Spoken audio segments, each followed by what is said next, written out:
Jean-Christophe Ruffin checks the beetroot on his farm. It's one of the crops he grows to feed his livestock.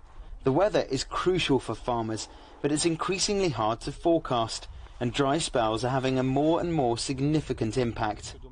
Climate change is real and we can see it. Harvest dates are a little earlier in the calendar than when we were young. Compared with 30 years ago, the harvest is now taking place 15 days earlier. Increasingly frequent dry winters are exacerbating the water storage situation in the north, meaning some farmers are having to change their practices.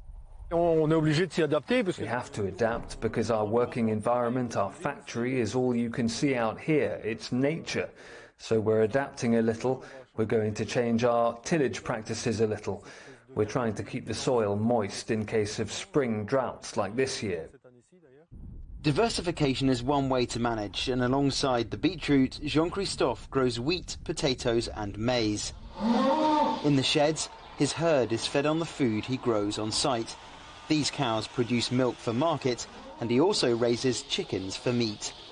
The north is one of the wettest regions in France, but even here they're starting to see the impact of increased winter and summer droughts.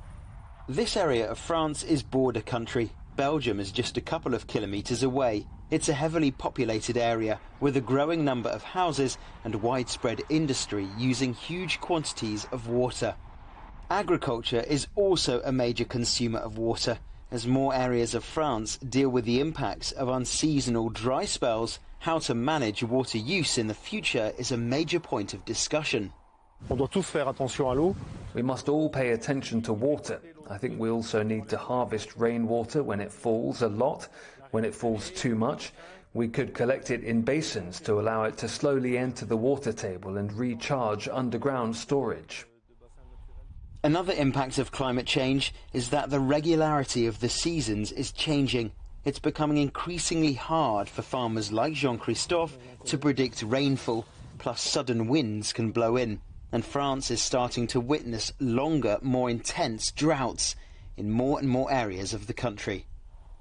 Ross Cullan, CGTN, Bétigny, Northern France.